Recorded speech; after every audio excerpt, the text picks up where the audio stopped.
கஷ்டங்களை மறந்துடுங்க. துன்பத்தை, பாரத்தை கடவுளுடைய பாதத்தில் வச்சிருங்க. சாயப்பா ஒரு தேதி குறிச்சிருக்காரு. உங்கள் வாழ்க்கையில் மலர்ச்சியும், உங்கள் வாழ்க்கையில் வெற்றியும், உங்கள் வாழ்க்கையில் நிம்மதியும், உங்கள் வாழ்க்கையில் சந்தோஷமும், நீங்கள் நினச்சதெல்லாம் நடக்கணும் அப்படின்ற ஒரு விஷயமும் இந்த விநாயகர் சதுர்த்தி அன்றைக்கு தான் குறிக்கப்பட்டுள்ளது. பல அற்புதங்களுக்கு சொந்தக்காரர்களாக நீங்கள் மாற போகிறீங்க. இன்னைக்கு விட்ட கண்ணீர் பலம் வாய்ந்தது. ஸோ கண்ணீரே பலமாக இருக்குதுன்னா கூட அவரும் உங்கள் கூட சேர்ந்துட்டாருன்னா எப்படி இருக்க போகுதுன்னு யோசிச்சு பாருங்க. உங்களோட பலம் பல மடங்கு பெருக போகுது. குடும்பத்திலேயோ நினச்சி பார்க்காத சந்தோஷம், உண்மையிலே சொல்கிறேன், ஆனந்தமான ஒரு வாழ்க்கை உங்கள் வாழ்க்கையில் இந்த விநாயகர் சதுர்த்தி அன்றைக்கு கிடைக்க போகுது. சந்தோஷமாக நல்ல மனநிலையில் எல்லாமே எனக்கு கிடைக்கும்ன்ற நம்பிக்கையில் கடவுள்கிட்ட பிரார்த்தனை பண்ணி இந்த பதிவை நம்ம கேட்கலாமா? கேட்டு பாருங்க. பெறப்போவது கோடி. அதே போல் இன்னைக்கு விநாயகர் சதுர்த்தி அன்றைக்கு இரவு 10 மணிக்கு லைவ் இருக்குது. மறக்காமல் எல்லோரும் அட்டன் பண்ணுங்கன்னு சொல்லி இந்த பதிவை தொடர்ந்து கேட்கணும். கடவுளுடைய ஆசீர்வாதத்தை நீங்கள் பெற வேண்டும்.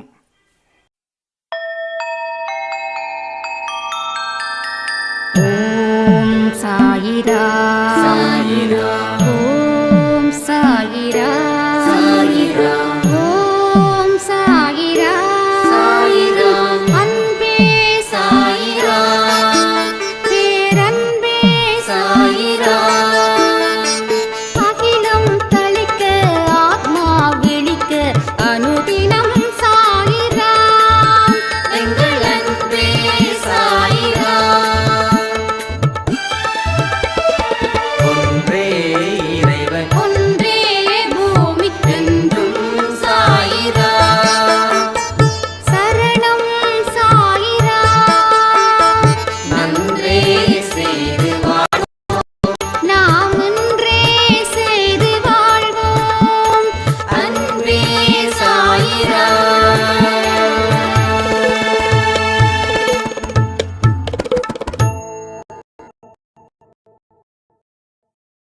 சாய்ராம். என் உயிரின் உயிரானவர்களே, அனைவருக்கும் அட்வான்ஸ் ஹாப்பி விநாயகர் சதுர்த்தி நல்வாழ்த்துக்கள். ரொம்ப சிறப்பாக இருக்கு இல்லை? நாளைக்கு கொழுக்கட்டை, பாயசம் எல்லாமே சிறப்பாக செஞ்சு நம்மளுடைய கடவுளுக்கு படைக்கக்கூடிய ஒரு மிக முக்கியமான நாள். அதே போல் உங்கள் வாழ்க்கையிலையும் நாளைக்கு மிக முக்கியமான நாளாக நம்ம சாயப்பா மாற்ற போகிறார். அப்படி என்னங்க மாற்ற போகிறாரு அப்படின்னு நீங்கள் கேட்டிங்கன்னா, இழந்து போன வாழ்க்கையை திருப்பி கொடுப்பதற்கு உண்டான நாள் தான் நாளைக்கு. உங்களுக்கு வாழ்க்கையில் பல கஷ்டத்தை அனுபவிச்சிருப்பீங்க. நிச்சயமா பல ஏமாற்றம், துரோகம் எல்லாமே தொடர்ந்து நடந்துக்கிட்டே இருக்கு. அதற்கு முற்றுப்புள்ளி கடவுள் இந்த விசேஷமான நாட்களில் வைக்கணும் அப்படின்னு நினைக்கிறாரு. பல பேரோட வாழ்க்கை சதுர்த்தி அன்னைக்கு மாறி இருக்கு. தெரியுமா உங்களுக்கு? ராம நவமியில தான் மாறுமா? சமாதி டேல தான் மாறுமா? அப்படி கிடையாது. எதெல்லாம் விசேஷ நாட்களோ அந்த விசேஷ நாட்களிலும் நம்ம சாயப்பா நம்ம வாழ்க்கையை மாற்றிருக்கார். அப்போது இத்தனை நாள் நீங்கள் பட்ட கஷ்டம், நஷ்டம் அத்தனைக்கும் நாளைக்கு நிச்சயமாக ஒரு தீர்வு கிடைக்கும் அப்படின்னு நீங்கள் நம்புறீங்க இல்லையா? அது 100% உங்களுக்கு அந்த நல்ல நாளாக நாளைக்கு அமைய போகுதுன்றது நிச்சயம். வாழ்க்கையில் எல்லாமே உங்களுக்கானது தான். எப்படி ஒரு துக்கத்தை இலவசமாக பெற முடிஞ்சதோ அதே போல ஒரு சந்தோஷத்தையும் இலவசமாக பெற முடியும். கண்டிப்பாக பெற முடியும். வாழ்க்கையில் எப்படி தோல்விகள் கிடைச்சதோ அதே போல வெற்றியும் கிடைக்கும். வாழ்க்கையில் இழப்புகள் ஜாஸ்தி கிடைச்சது, எஸ். அப்போ இழப்பதற்கு மட்டும்தான் நம்ம இந்த பிறவி எடுத்தோமா என்ன? இல்லையே. பெறுவதற்கு உண்டான வழிகளை தேடிக்கிட்டு இருக்கும்போது தோ அந்த நாள் தான் இந்த விநாயகர் சதுர்த்தி. போன வருஷம் ஒரு சாய்ராம் ரொம்ப கஷ்டப்பட்டாங்க, கண்ணீர் விட்டு கதறி அழுத நாள். அவங்க இன்னைக்கு ஒரு 2 மணி இருக்கும் ஆஃப்டர்நூன் ஃபோன் பண்ணி, உங்களுக்கு ஞாபகம் இருக்கா இல்லையான்னு தெரியலன்னு சொல்லி ஆரம்பிச்சாங்க. என்னுடைய கணவர் மிகப்பெரிய கடனால என்னை விட்டு ஓடி போயிட்டாரு. பல கஷ்டங்கள், பல நஷ்டங்கள் என் வாழ்க்கையில் நிறைய திருப்பி ஒரு பெரிய துன்பத்தை நான் அனுபவித்தேன். ஆனால் இன்னைக்கு என்னுடைய கணவர் திரும்பி வந்திருக்காரு. 1 வருஷமா அவர் எங்கே இருந்தார் அப்படின்னு நான் தெரிஞ்சுக்க எவ்வளவோ தூரம் முயற்சிகள் செய்தும் என்னால் முடியவே இல்லை. அப்போ நான் உங்களுக்கு சொன்னேன், இந்த நல்ல நாளில் எல்லாரும் சந்தோஷமாக இருக்கிறாங்க, ஆனால் என்னால் மட்டும் முடியலன்னு. நீங்கள் சொன்னீங்க அடுத்த வருஷத்துக்குள்ளே உங்களுக்கு எல்லாமே சிறப்பாக நடக்கும் அப்படின்னு. நானும் நேற்று வரைக்கும் கூட உங்கள் பேச்சை கேட்கும்போது நீங்கள் சொன்னீங்களே அப்படி ஒன்றும் நடக்கலையே அப்படின்னு கஷ்டமாக இருந்துச்சு. அதையும் தாண்டி பள்ளி ஒரு சத்தம் கொடுத்துச்சு நேற்று. அது எதுக்கோ கொடுக்குதுன்னு சொல்லி விட்டுட்டேன். இன்னைக்கு என்ன ஆச்சு அப்படின்னா 12-12:30 மணி இருக்கும் மதியம். என்னுடைய கணவர் என்னை தேடி வந்தார். தன்னால் கடனால் சமாளிக்க முடியல, உன்னை விட்டு விலகி இருந்த. இப்போ எல்லா கடனையும் நான் அடைச்சிட்டேன். நான் ஃபாரினில் போய் சம்பாதிச்சுட்டு வந்த சொத்துக்கள் தான் இது எல்லாம். நான் என்னைக்கு முழு கடனை அடைக்க முடியும்னு நினைக்கிறேனோ அன்னைக்கு அடைச்சிட்டு உன் முன்னாடி நிற்கணும்னு நினச்சேன். எல்லா கடனும் முடிஞ்சிருச்சு. 1-2 கடன் மட்டும் இருக்குது, அதை அப்புறமா கொடுக்குறேன்னு சொல்லிட்டேன். இனி இங்கேயே இருந்து தொழில் தொடங்கி உன்னையும் உன் குழந்தைங்களையும் பார்த்துக்க வேண்டியது என்னோட கடமை அப்படின்னு சொன்னாங்க. நீங்கள் சொன்னது போல் 1 வருஷத்தில் நடக்கும்னு ஒரு வார்த்தை சொன்னீங்க, நடந்துடுச்சு அப்படின்னு ரொம்ப சந்தோஷப்பட்டாங்க. இதுக்கெல்லாம் என்ன காரணம் தெரியுமா? கண்டிப்பாக நடக்கும் அப்படின்னு நம்பி அவங்க வாழ்க்கையில் பல விஷயத்தை நம்பிக்கையோடு செஞ்சாங்க. அதனால் கிடைச்ச பரிசு தான் இந்த பரிசு.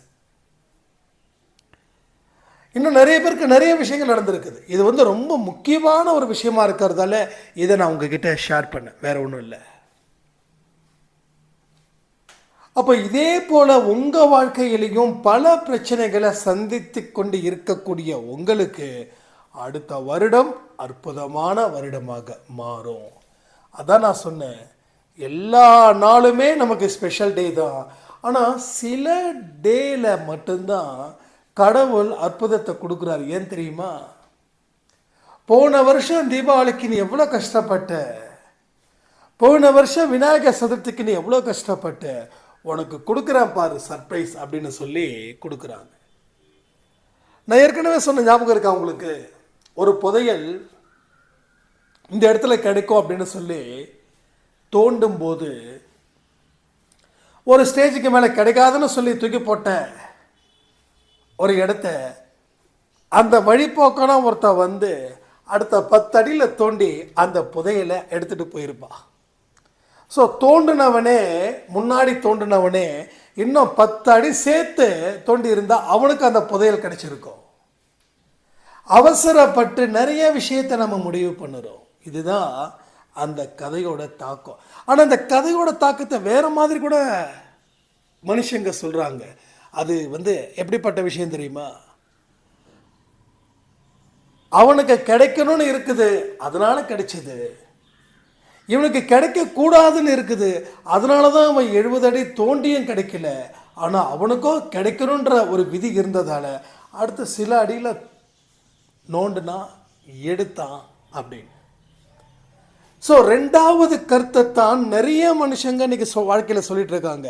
அவனுக்கு அதிர்ஷ்டம் இருக்குப்பா, அவனுக்கு தெய்வத்தோட பார்வை இருக்குதுப்பா அப்படின்னு. அது கிடையாது. முதல் என்னவோ அதை எடுத்துக்கோங்க. அப்போதான் வாழ்க்கையில் நம்ம தடுக்கி விழுந்தாலும் எழுந்திருச்சு நின்று வாழணும் அப்படின்ற ஒரு மனசுக்குள்ளே ஒன்று தோணும். இல்லைன்னு வச்சுக்கோங்க, விழ வேண்டியது கடவுளுடைய சித்தம், எழுந்திருக்க முடியாதுன்றது அவருடைய தீர்ப்பு. அதனால தான் என்னால் எழுந்திருக்க முடியல, அதனால தான் என்னால் சாதிக்க முடியலன்னு நம்ம சொல்லிடுவோம். ஒரே ஒரு விஷயம், எனக்கு பிடிச்ச ஒரு விஷயம், எனக்குள்ள நான் ஏற்படுத்திக்கிட்ட ஒரு விஷயம் என்ன தெரியுமா? வெற்றி கிடைக்கிற வரைக்கும் நீ போராடு. 3 நாளைக்கு முன்னாடி ஒரு பதிவில் சொன்னேன்னு நினைக்கிறேன். வெற்றி கிடைக்கும் வரை போராடு, அது வரைக்கும் போராட்டத்தை நிறுத்தவே நிறுத்தாத. உனக்கு உயிர் இருக்கு, தெம்பு இருக்கு, சக்தி இருக்கு, எல்லாமே இருக்கு. ஆனால் எந்த காரணத்தை கொண்டு இந்த போராட்டத்துக்கு ஒரு மூடு விழா பண்ணிடாத.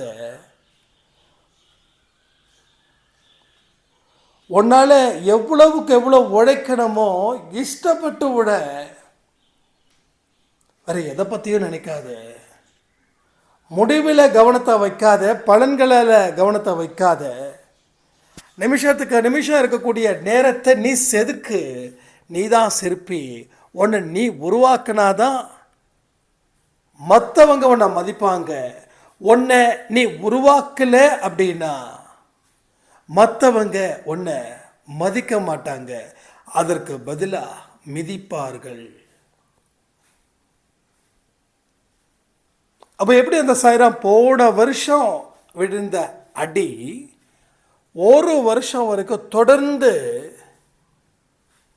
மன உளைச்சல் இருந்தும் அதை தாண்டி தன்னுடைய கவனத்தை வேலையிலையும் முன்னேற்றத்திலையும் கடவுள் மீது இருக்கக்கூடிய நம்பிக்கையிலையும் தன் மீது இருக்கக்கூடிய பலத்தையும் வச்சு வாழ்ந்ததால் இன்னைக்கு இப்படிப்பட்ட ஒரு மிராக்கிள். தெரியுதா உங்களுக்கு? ஒருவேளை அவங்க ஃபஸ்ட்டு 2 மாதம் 3 மாதம் அதோடு நிறுத்தியிருந்தாங்கன்னா அவருடைய கணவரும் டெவலப் ஆகிருக்க மாட்டார், இவங்களும் அப்படியே இருந்திருப்பாங்க. இன்னைக்கு இப்படிப்பட்ட ஒரு வாழ்க்கை இவங்களுக்கு கிடைச்சிருக்காது. ஒரே கல்லில் பல மாங்காய். சீரியஸாக சொல்கிறேனே, அந்த அம்மா அதாவது அன்பே சாயில் இருக்கக்கூடிய அவங்க நம்பிக்கை விட்டு இருந்தாங்கன்னா அந்த அவநம்பிக்கையால் அவங்க கணவருக்கும் ஒன்றும் கிடைச்சிருக்காது. போனவராகவே இருந்திருப்பார். எத்தனையோ பெண்கள் இன்னைக்கு வரைக்கும் கண்ணீர் விடுறாங்க. 5 வருஷம் ஆச்சு, எங்கே இருக்காருன்னு தெரியல, உயிரோடு இருக்காரா இல்லை உயிரோடு இல்லையான்னு தெரியல, இந்த நிலைமையில் நான் வாழ்ந்துட்டுருக்கேன் அப்படின்னு சொல்லும்போது அவங்களுக்கு மட்டும் அந்த கண்ணீர் வரலைங்க, கேட்ட எனக்கும் அந்த கண்ணீர் வந்துச்சு. எவ்வளோ பெரிய ஒரு கஷ்டத்தை நெஞ்சில் சுமந்துக்கிட்டு வாழ்ந்துக்கிட்டு இருக்காங்க. ஸோ நிச்சயமாக சொல்கிற, கடவுள் உங்களை என்னைக்கும் எப்பையும் கைவிட மாட்டார். கமெண்ட் பண்ணுங்க. சாயப்பா நம்பினோரை கைவிட மாட்டார். வெற்றி நிச்சயம், சாயின் சத்தியம். நம்பினோரை கைவிடவே மாட்டார். இதுதான் மிக முக்கியமான ஒரு வார்த்தை. நீங்கள் அவரை நம்புனீங்கன்னா அவர் கைவிட மாட்டார். ஆனால் உங்கள் வாழ்க்கையை நீங்கள் வாழணும், அது முக்கியம்.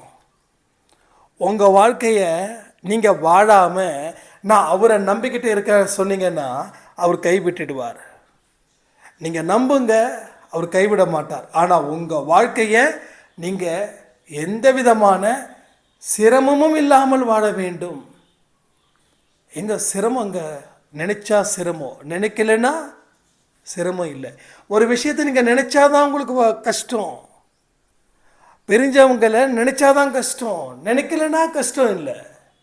அதை பற்றி பேசலைன்னா நினைக்க வேண்டிய அவசியம் இல்லை. நினைக்கிறதால பேசுகிறீங்க, பேசுகிறதால நினைக்கிறீங்க.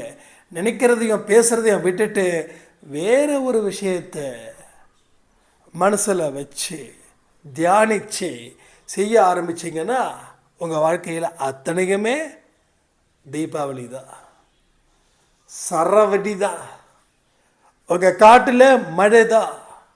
நான் சொல்கிறதெல்லாம் நடக்காதுன்னு நினைக்கிறீங்கல்ல, நடக்காதுன்னு நினைக்கிறீங்கல்ல, இதெல்லாம் எங்கே நடக்க போகுதுன்னு சொல்லி தானே உங்கள் ஃபீல் பண்ணுறீங்க. உங்கள் மனசை நான் அங்கே படிக்கிறேன். ஆனால் ஒன்று, என் வாழ்க்கையிலையும் பல வருஷத்துக்கு முன்னாடி அப்படி தான் சொன்னாங்க, நீ கண்டிப்பாக டெவலப் ஆவப்பா, வாழ்க்கையில் கடவுள் உன்னை பெரிய இடத்துக்கு உயர்த்துவார்.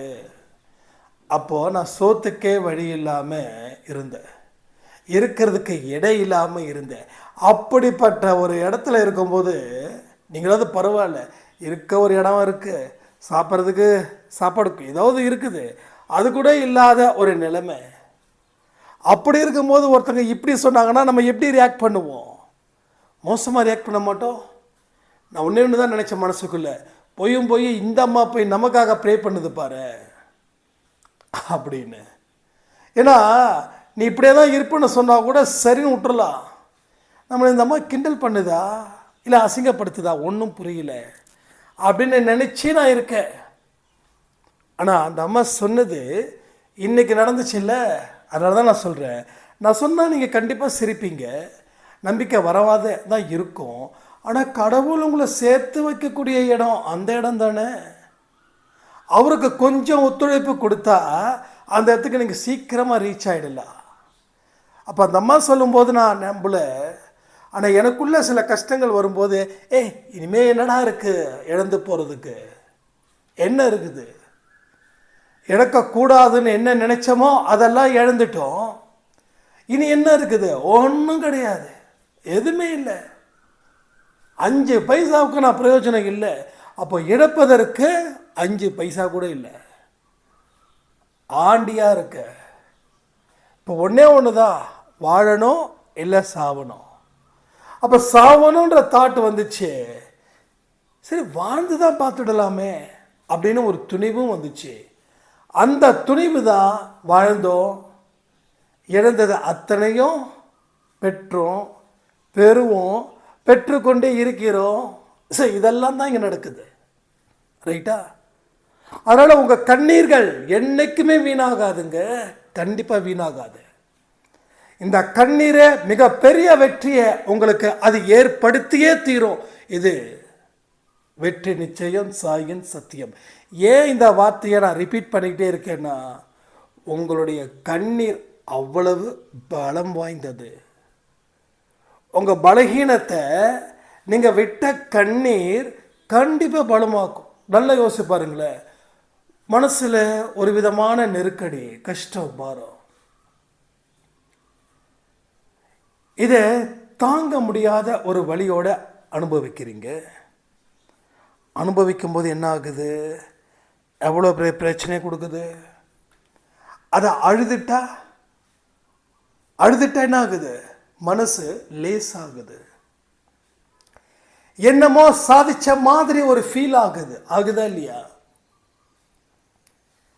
அப்போ உங்க கண்ணீருக்கு அந்த பலம் இருக்குதுன்னா உங்க நம்பிக்கை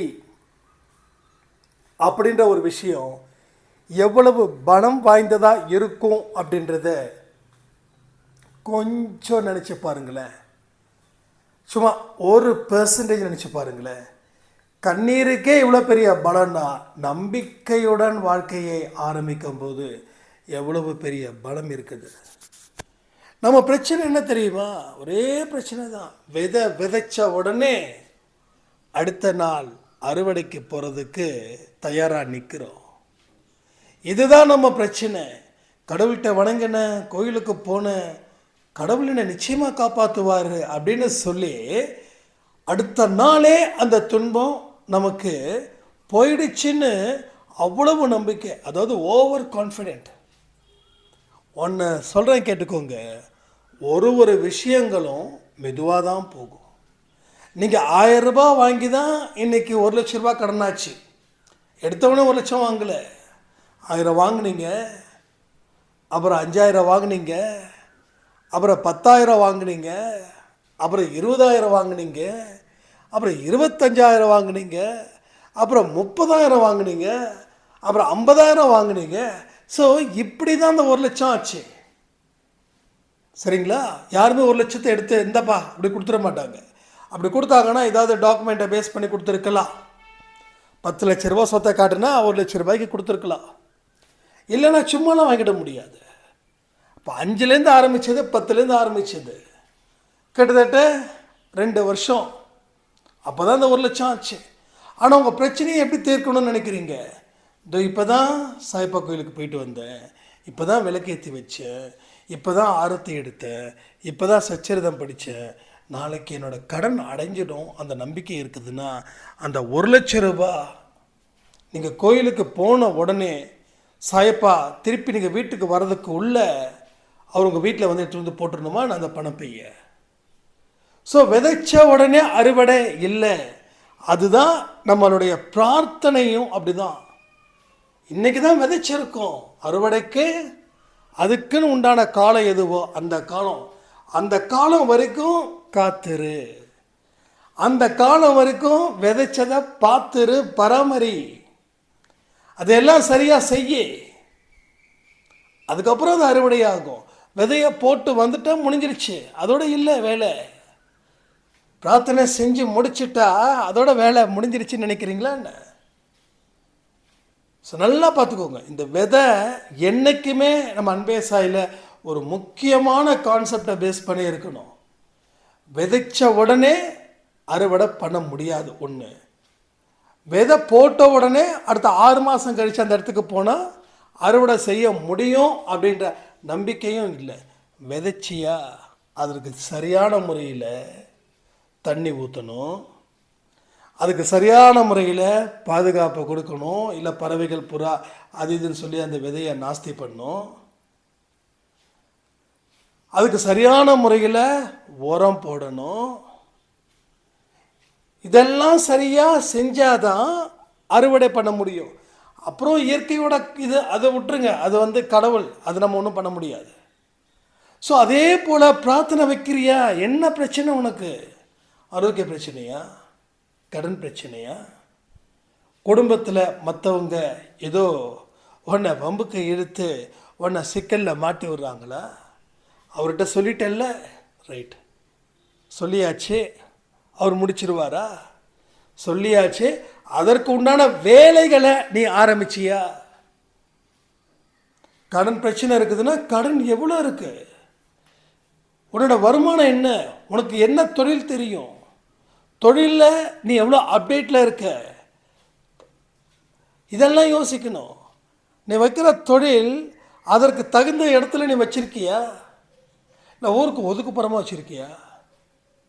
ஒரு காய்கறி கடை எங்கே இருக்கணும்? மக்கள் கூடுற இடத்துல இருக்கணும். ஒரு என்ஹெச்லேயோ ஒரு பைபாஸில் ஒரு காய்கறி கடையை வச்சா யார் வந்து அந்த காய்கறியை சாப்பிடுவா? என்ஹெச்சில் என்ன இருக்கணும்? டீ கடை இருக்கணும். ஏன்னா என்ஹெச்சில் வரவங்க டீ சாப்பிட்றதுக்கோ காஃபி சாப்பிட்றதுக்கோ இல்லை பஜ்ஜி போண்டா சாப்பிட்றதுக்கோ இல்லை சும்மா ஃபாஸ்ட் ஃபுட் சாப்பிட்றதுக்கோ அதுக்கு தான் வருவாங்க. அங்கே போய் நீ வெஜிடபிள்ஸ் வைக்கக்கூடாது. ஸோ இதெல்லாம் தெரிஞ்சுக்கணும். அதுக்கு தான் அந்த தொழில் நடத்துவதற்கு உண்டான அடிப்படை அறிவு. அந்த தொழிலை எங்கே வைக்கணும், இதெல்லாம் பண்ணணும். கணவனுக்கும் மனைவிக்கும் பிரச்சனையா? கணவன் வந்து குடிகாரராக இருக்காரா? கணவனை திருத்த முடியுமா?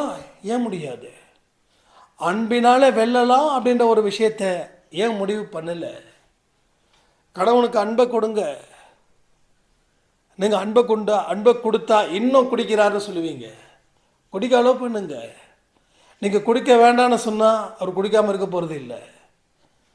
ஆனால் என்னைக்காவது அந்த மனுஷன் திருந்துவான். அந்த நம்பிக்கையை வைங்க, குடியை நிறுத்துவார். நிறைய நடந்திருக்கு அன்பே சாய் குடும்பத்தில்.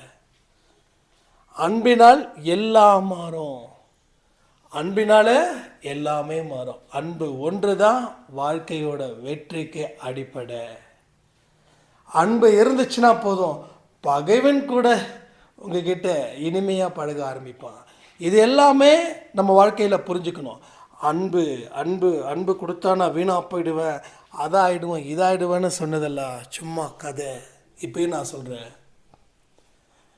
நீங்கள் இவ்வளோ தூரம் ஜெயிச்சிருக்க அப்படின்னா எல்லார் மேலேயும் நான் வைக்கக்கூடிய அளவில்லாத அன்பு. இது வரைக்கும் எந்த ஒரு ஏமாற்றத்தையும் நான் சந்தித்தது இல்லை. என்னுடைய அன்பு சுயநலத்தின் அடிப்படையில் இருக்கும்போது நான் ஏமாற்றப்பட்டேன். ஆனால் என்னுடைய அன்பு பொதுநலத்தின் மூலமாக இருக்கப்படும் போது நான் ஆசீர்வதிக்கப்பட்டேன். நான் என்னது ஆசீர்வதிக்கப்பட்டேன். நானும் உங்களை மாதிரி தான் குடும்பத்தில் இருக்கேன், அதை புரிஞ்சுக்கோங்க. நான் காட்டுக்குள்ளே தியானம் பண்ணலை, இல்லை ஆசிரமத்தை வச்சு நடத்தலை. நானும் ஒரு பிஸ்னஸ் தான் பண்ணிகிட்டு இருக்கேன். அப்போ எனக்கும் பணத்தை பற்றி தெரியும், பணத்தை எப்படி சம்பாதிக்கணும்னு தெரியும், பணத்தை எப்படி ஹேண்டில் பண்ணணும்னு தெரியும், பணத்தை சரியான முறையில் யாராவது கொடுக்கலன்னா அவங்கக்கிட்ட எப்படி பேசணும்னு தெரியும், தர்மத்தின் படி நடத்த தெரியணும். இதெல்லாம் நான் தெரியணும் ஆணவத்தில் சொல்லலை, கடவுள் கொடுத்த படிப்பினை வச்சு நான் சொல்கிறேன். ஸோ எல்லா விஷயங்களும் ஒன்லி ஸ்டடீஸ் தான். இங்கே என்ன ஸ்டடீஸ், எந்த ஸ்கூலில் எந்த யூனிவர்சிட்டி அப்படின்னு கேட்டால் சாய்பா யூனிவர்சிட்டி, சாய்பாடு ஸ்கூலு, சாய்பா தான் டீச்சரு. என்ன பண்ணணும் ஏது பண்ணணும்னு உங்களுக்குள்ளே கேட்க வேண்டாம், கண்களை மூடி அவரை நினச்சி கேட்டு பாருங்க, அவர் சொல்லக்கூடிய பதில்களை ஃபாலோ பண்ணுங்க. அப்போ தெரியும் என்ன பண்ணணும், என்ன செய்யணும், எதை செய்யக்கூடாது, எதை பண்ணக்கூடாது அப்படின்ற எல்லா விஷயமும் அப்போ ஒரு புரிதல் உங்களுக்கு வரும். புரியுதா உங்களுக்கு? அப்போது இந்த வருஷம் விநாயகர் சதுர்த்தி டெஃபினட்டாக ஏதாவது ஒரு விஷயத்து நடக்க போகுதா அப்படின்னு யாருக்காவது கேட்டிங்கன்னா, யார் யாரெல்லாம் கேட்குறீங்களோ அவங்க எல்லாருக்குமே அடுத்த வருஷம் ஒரு சிறப்பான தொடக்கத்தை அது ஏற்படுத்தியே தீரும். இதை யாராலையும் மாற்ற முடியாது. அடுத்த வருஷம் நீங்கள் எப்படி அந்த சாய்ராமுக்கு இன்னைக்கு ஒரு மிராக்கள் நடந்ததோ அதே போல் பல பேருக்கு மிராக்கள் டெஃபினட்டாக நடக்கும்.